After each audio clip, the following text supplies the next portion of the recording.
విమానాలు ఎక్కువగా తెలుపు రంగులోనే ఎందుకు ఉంటాయో తెలుసా?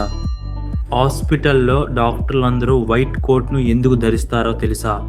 మీరు ఎప్పుడైనా ఆలోచించారా మనుషుల్లాగే జంతువుల్లో కూడా బ్లడ్ గ్రూప్స్ ఉంటాయా లేదా అని? ఇలాంటి ఆసక్తికరమైన విషయాలు తెలుసుకుందాం రండి.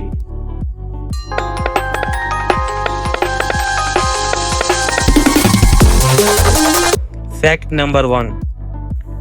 విమానాలు ఎక్కువగా తెలుపు రంగులోనే ఎందుకు ఉంటాయో తెలుసా? తెలుపు రంగు వేడిని ప్రతిబింబిస్తుంది. దీంతో విమానం లోపల టెంపరేచర్ తగ్గుతుంది, ఫ్యూయల్ సేవ్ అవుతుంది. తెలుపు రంగులో చిన్న చిన్న డ్యామేజ్లు, ఆయిల్ లీకులు సులభంగా కనిపిస్తాయి.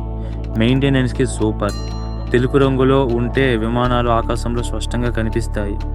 సేఫ్టీకి బెస్ట్ మరియు రీసేల్ వాల్యూ ఎక్కువ. ఎందుకంటే తెలుపు రంగు యూనివర్సల్గా అందరికీ నచ్చుతుంది కాబట్టి. Fact number 2. హాస్పిటల్లో డాక్టర్లందరూ వైట్ కోట్ను ఎందుకు ధరిస్తారో తెలుసా? వైట్ కలర్ స్వచ్ఛతకు, పరిశుభ్రతకు ప్రతీక. ఇది రోగుల్లో నమ్మకం, భద్రత కలిగిస్తుంది. వైట్ కోట్ వలన రక్తం, మలం వంటి మాసాలు వెంటనే కనిపించి శుభ్రం చేసుకోవచ్చు.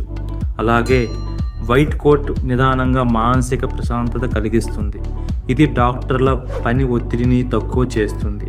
అందుకే ప్రపంచవ్యాప్తంగా వైద్యులు సాధారణంగా వైట్ కోట్ని వాడుతారు. Fact number 3. మీరు ఎప్పుడైనా ఆలోచించారా మనుషుల్లాగే జంతువుల్లో కూడా బ్లడ్ గ్రూప్స్ ఉంటాయా లేదా అని? మనుషుల్లాగే జంతువుల్లో కూడా బ్లడ్ గ్రూప్స్ అనేవి ఉంటాయి అని కాకుండా ప్రతి జంతువులకి వేరువేరుగా ఉంటాయి. ఉదాహరణకు కుక్కలకి 13 రకాల బ్లడ్ గ్రూప్స్ అనేవి ఉంటాయి. వాటిలో DEA 1.1 చాలా ప్రధానమైనది. అలాగే పిల్లులకి ప్రధానంగా AB అనే 3 గ్రూపులు ఉంటాయి.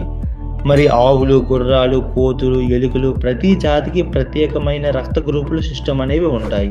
అందుకే వెటర్నరీ డాక్టర్లు కూడా బ్లడ్ గ్రూప్స్ అనేవి టెస్ట్ చేసి సరైన గ్రూప్ మ్యాచ్ చేసి మాత్రమే రక్తం అనేది అందిస్తారు. మీకు గనక ఈ వీడియో నచ్చినట్లయితే లైక్ చేయండి, షేర్ చేయండి. మరిన్ని వీడియోస్ కోసం మా ఛానల్ని సబ్స్క్రైబ్ చేసుకోండి.